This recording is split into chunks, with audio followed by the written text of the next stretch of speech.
In my first episode, I want to talk to you about the type of leader I am, and I suspect a lot of you are too. And that's a servant leader. You put everyone else's needs before your own. I spent most of my time sleeping, trying to recharge, trying to catch up with myself, and I spent pretty much all of those 15, 16 years burned out. You now serve other people's needs to the exclusion of your own, and it doesn't have to be that way. I decided it was time to redefine servant leadership once and for all. Balanced servant leadership that serves everyone, including you. I serve myself so that I can serve others better. There's a big difference between being a servant and being of service to others. You get to show up as the leader that makes the impact you know you can make. Hey, welcome to the Leaders Podcast with me, Laura MacDonald, the leadership coach and mentor. Come with me as I explore the elements of leadership that give leaders like you the power and confidence to make the impact you know you can. I'll be sharing my own experiences, top tips and insights, and talking to some very special guests to share their thoughts and leadership experiences on mindset, influence, change, and growth. So let's get right to it.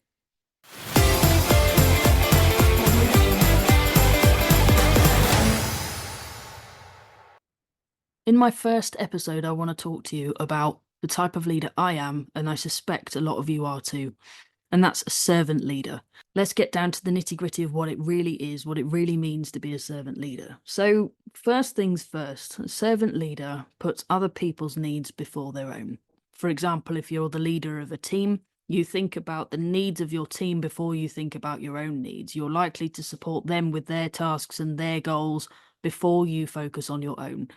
That's a servant leader. A servant leader will also do things like engage with people quite a lot. They'll include them in various decisions. They will help them reach their own personal goals as well as professional ones. They'll support them to feel good about it. And they're mostly concerned with people's well-being and ability to reach their full potential. So I speak about this quite a lot because, as I said before, I am a servant leader. I always have been. It was extremely evident in my early life that this is exactly how I was going to be. So I remember my mum actually told me a story about when I was about 8 years old and we were having a school sports day. And of course, part of the school sports day is to run the 100 meters, which I was obviously doing. And I was definitely the fastest runner in that group. I could have easily won the race, but I actually lost. I came last. And the reason I came last was because I was at the back of the pack helping everybody else towards the finish line, And my mum and my dad both sort of sat there and went, my goodness, why did she do that? She could have won the race. But for me, now I know, having reflected on that and many other things in my life, it's not about winning for me. If we win, that's great. But the point is that we win, not I. And so it's important for me that the whole team does it together, that I'm motivated by other people's successes. I'm motivated by playing a part in somebody else's journey. And that's played through to my career as well. The first job I had was in hospitality, part-time, and then went full-time into hospitality when I was 19. And I spent 11 years in that industry. And after that, I went into the education and training industry, which was also a service-based profession. You can't get away from that. It's about helping other people. And since starting my business in 2020, my entire business concept has been about helping other people. That's what coaches and mentors do. I've always been a servant leader. It's not surprising to me anymore. But the evidence that that's how I've always been just kind of keeps cropping up. There's always another story that my parents tell, or there's always another memory that crops up from high school, or something else, that indicates to me that this is how I was meant to be. Some people have that strong history of servant leadership and a lot of evidence to support it, and other people just simply learn to do it because it's not been that prominent in their lives, and they really want to do it because they feel like it's the right thing to do. And I agree, serving others is a meaningful purpose and gives you a heck of a lot of backbone as a leader because you know that what you're doing is right for your team, right for the people around you. But one thing I will say about servant leadership and the purpose of this particular episode is how the message of what a servant leader is can get through to you the wrong way. I spent 11 years in hospitality, just about 5 years in education and training before I was made redundant, and then I started my own business. And I spent pretty much all of those 15, 16 years burned out. And I'll tell you why. Because I was told, as many servant leaders are, that you put everyone else's needs before your own. But nobody told me when that needs to stop. There was no line drawn for me about when I had to stop putting other people first and start focusing on me.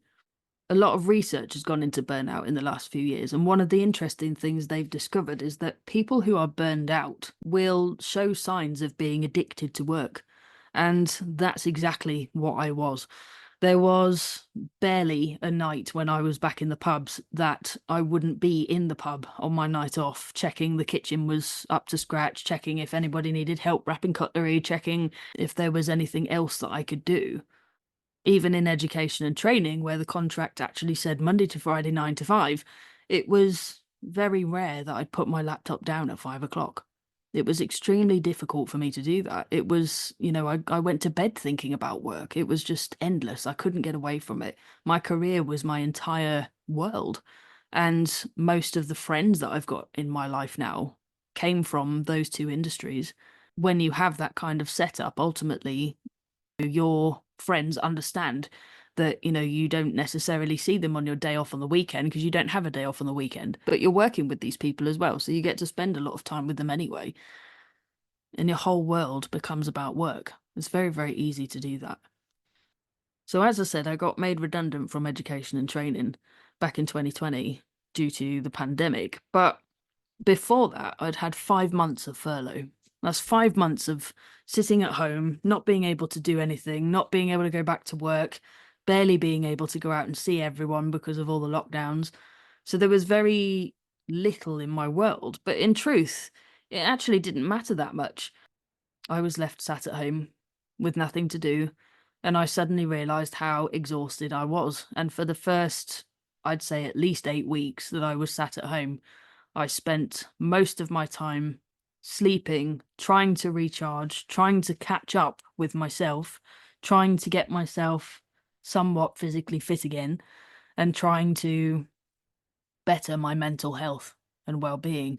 Because actually, I hadn't realised that I was massively, massively burned out. I had not realised that it had taken me all that time to have a massive come down from 15 years, nearly 16 years of just pedal to the metal, and there was nothing else. There was no other option. And it was because I was a servant leader. It was because I was told, you serve everyone else before you serve yourself. But actually, I'd never been given that line. I'd never been told where the line was to draw of stopping doing that and serving myself. So when I started my own business in 2020, I wanted to change that habit, and it did take me a while. It took me a long time to get myself out of the headspace of you have to work these hours and you have to work these days. Having been in a 9 to 5, what was supposed to be a 9 to 5 for the last few years, I still was in the mindset that I had to be working all the time. So I would sit at my desk endlessly for no apparent reason. Even when there was no work to do, just be sat there trying to find things to do because I thought I should be working. And it took me a long time to come down from that mindset, and my coach certainly helped with that. And it took a long time to change habits. And now I work much closer to the hours that I would prefer to work every week. I know that when there is no work to do, there's no point in sitting at the desk. And I know when to walk away, and I know when to serve me. I wanted to share with you how I changed that because I think it was really, really important. So my coach introduced me to Gretchen Rubin and her research on what she calls the 4 tendencies. So it's a personality assessment, basically. And there's 4 types of personalities, but I want to draw your attention to the one that she, according to her research, says that 41% of us are, which is an obliger. So the personalities are based on how you meet inner expectations and outer expectations. And an obliger will easily meet outer expectations, as in expectations from other people, things that will make other people happy, things that will mean you're not letting other people down. They will do those things very, very easily. But meeting their own inner expectations is extremely hard for obligers. And again, this is the type of person I am. Obligers are 41% of the population, and therefore, by reasonable estimate, 41% of all leaders are obligers. Let's explore how this actually affects leadership across our industries. So, here in the UK, the hospitality sector, the retail sector, the education and training sector, the NHS, and the coaching industry. That's a collective estimate of 9.61 million employees in those industries alone. That's about 30%, almost 1/3 of our workforce employed in industries whose sole purpose is to serve others. Now, if you work in one of these sectors or have ever worked in any of these sectors, you'll know that it is about serving others. That's the whole purpose of the industry. We've got almost 1/3 of our workforce employed in industries whose sole purpose is to serve others. Think about that. Now, leadership is a skill that is in everybody. Everybody is capable of being a leader and has been at several points in their life, I can guarantee you. Everybody has the capability to be an excellent servant leader, and we've all done it at some point, more importantly.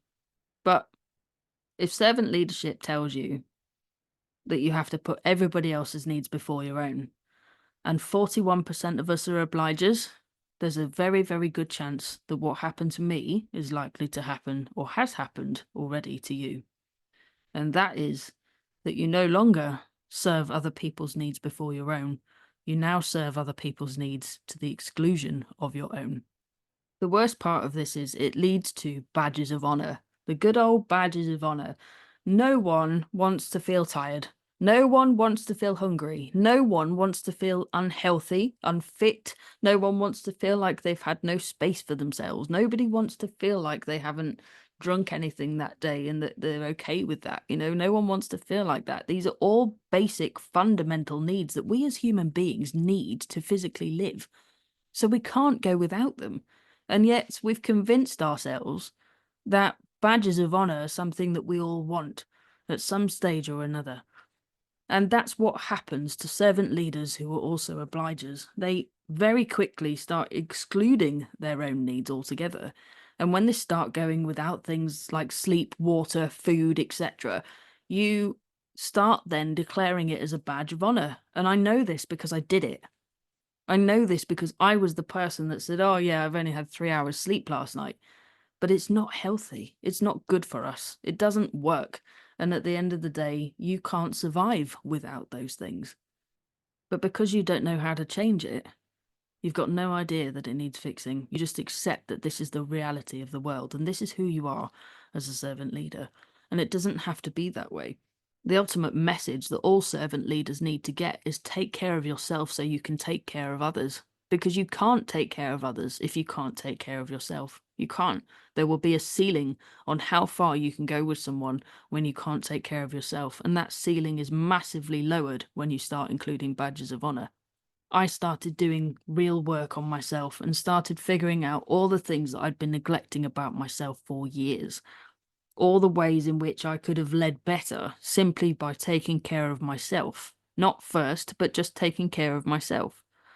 And that's where my redefinition of servant leadership came in. And I was very specific because I wanted to make it tangible. I wanted to make it very, very clear about exactly what leaders should be doing to take care of themselves. You can't just say, oh yeah, do everybody else's needs first and then do yours second. Well, how much time is that? When do I do that?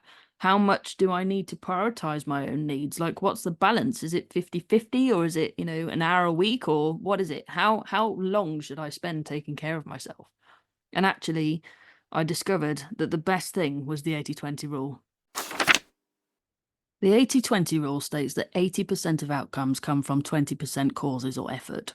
So thinking about this in your leadership role, 80% of what you're able to help your team achieve comes from 20% of your efforts. If you can achieve things like keeping your team motivated, engaged, communicating well, creating a shared understanding, problem solving, taking control of their time so they've actually organized their own day, then that's successful and balanced leadership.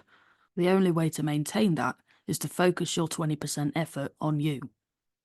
80% of my time is dedicated to other people's needs, and 20% of my time is dedicated solely to meeting my needs. And I block that time out in my diary, and I make sure I have that time at home with my family as well. It doesn't just apply to my work. I have specific times every week where I have time just for me so that I can do something I want to do, never mind whether anybody else wants to do it. I employ that time so that I can make sure, as an obliger and as a servant leader, that I am taking care of my own needs, because that is a weakness of mine, is not being able to meet my own inner expectations and needs. So I have to tackle that. I have to combat it. On top of that, I'll use other people to start creating expectations for me, so that where I feel there's a particularly difficult inner expectation that I'm struggling to meet, I'll ask somebody else to expect it of me. And that turns it into an outer expectation. It's a bit of a reverse psychology approach, but it works. And that helps me stay accountable. I've turned it into an outer expectation, and that's combated my difficulties as an obliger. And it's by doing that that you unlock the real secret to leadership, which is leading by example. You need to be able to lead by the right example. And this is where self-care in servant leadership is so, so important.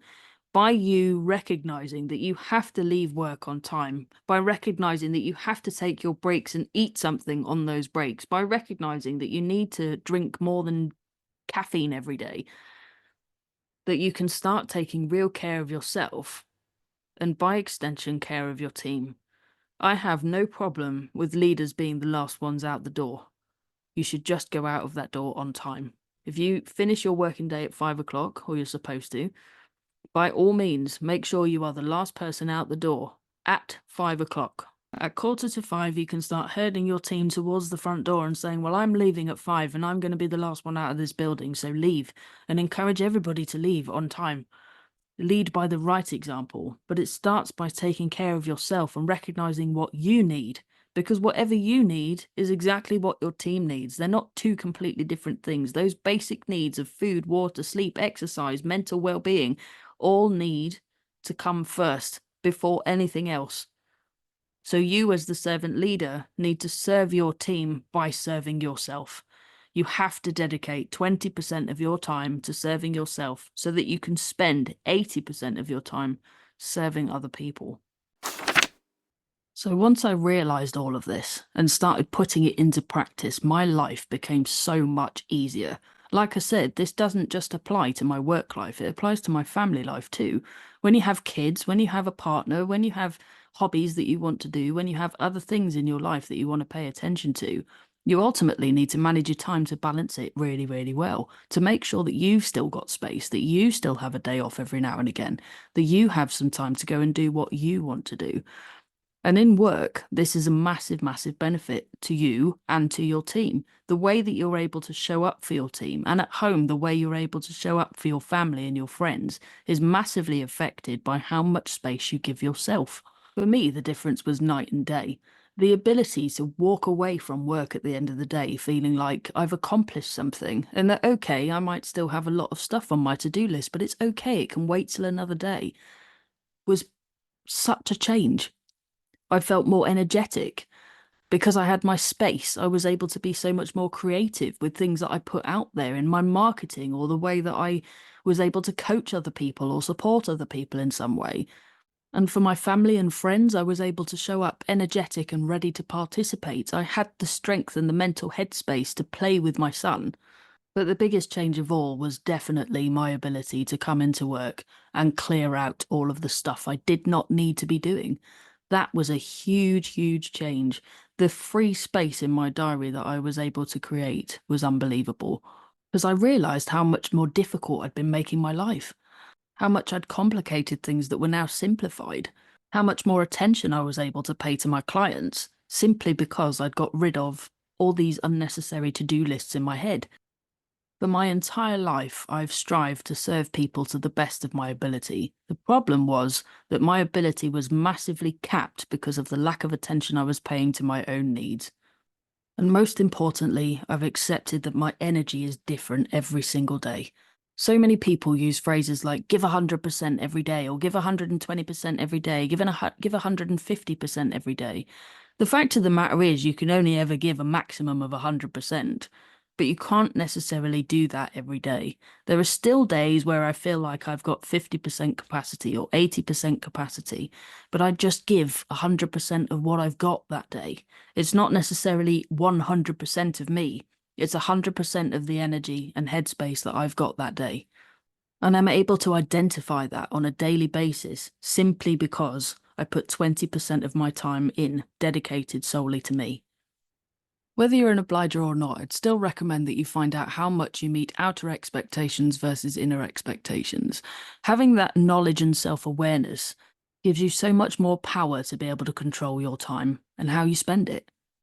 And once I discovered all these things about myself, how I'd been using my time, how I meet inner versus outer expectations, how I spend my time serving others, how I was declaring badges of honor for myself, I decided it was time to redefine servant leadership once and for all. And here's my definition of what a servant leader truly is. As a servant leader, I prioritize serving the greater good. I use 80% of my time to serve the needs of my teams, organizations, clients, and other people that I serve. And I commit 20% of my time to prioritizing my own needs for the purpose of serving other people better. Even in that definition, I've managed to turn an inner expectation into an outer expectation. I serve myself so that I can serve others better. And that is a great way to define servant leadership. Any leader that tells you their life is perfect is putting up a front. But what I can tell you is my life is much more manageable. My stress levels have reduced. My mental health and fitness has increased. My physical well-being is better. I'm not declaring badges of honor anymore. I have good sleep, good food, good space for myself every single day. And the business I created to serve others is 1,000 steps further forward than it would have been if I'd kept my old way of working.